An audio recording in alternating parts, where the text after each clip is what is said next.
बिलोली तालुक्यातील बेळकोणी बुद्रुक या ठिकाणी गेल्या 2 वर्षांपासून अवैधपणे देशी दारूची विक्री मोठ्या प्रमाणात होत असून या दारूबंदीकडे रामतीर्थ पोलिसांचे जाणीवपूर्वक दुर्लक्ष झाल्यामुळे येथील ग्रामपंचायत सदस्य राजेंद्र डाकेवाड यांनी दारू विक्री थांबवावी यासाठी नांदेडच्या जिल्हाधिकारी कार्यालयासमोर आमरण उपोषण सुरू केले आहे।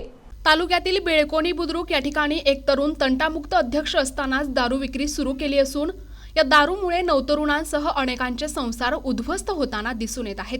गेल्या 2 वर्षांपासून या दारू विक्रीला रामतीर्थ पोलिसांचा पाठिंबा असल्यामुळे या युवकांनी बिनधास्त दारू विक्री सुरू ठेवली आहे। म्हणून ही दारू विक्री तात्काळ थांबवावी या प्रमुख मागणीसाठी नांदेडच्या जिल्हाधिकारी कार्यालयासमोर गावातील सामाजिक कार्यकर्ते तथा ग्रामपंचायत सदस्य राजेंद्र डाकेवाड यांनी दिनांक 5 मे पासून आमरण उपोषण सुरू केले आहे। तरी या गंभीर बाबीकडे रामतीर्थ पोलिसांचे लक्ष जाईल काय याकडे अनेकांचे लक्ष लागून आहे।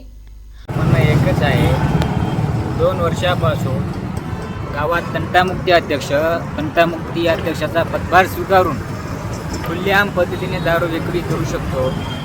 त्या अनुषंगाने मी अनेक निवेदन दिलेलं आहे पोलीस स्टेशन येथे।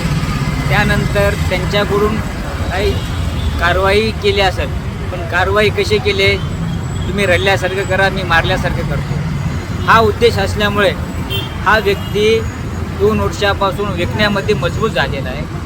आता तो प्रशासनालाही घाबरत नाही, गावकऱ्याला तर घाबरतच नाही, पण प्रशासनाला सुद्धा घाबरत नाही। या व्यक्तीला कोणी थांबवेल का, या गोष्टीवर कोणी आळा घालेल का, यासाठी मी या रोजी माननीय जिल्हाधिकारी साहेब नांदेड यांच्या कार्यालयासमोर उपोषणासाठी बसलेला आहे। मला याचं उत्तर मिळेल का या अपेक्षाने मी इथे बसले। प्रतिनिधी दादाराव इंगळे, NTV न्यूज मराठी, बिलोली, नांदेड।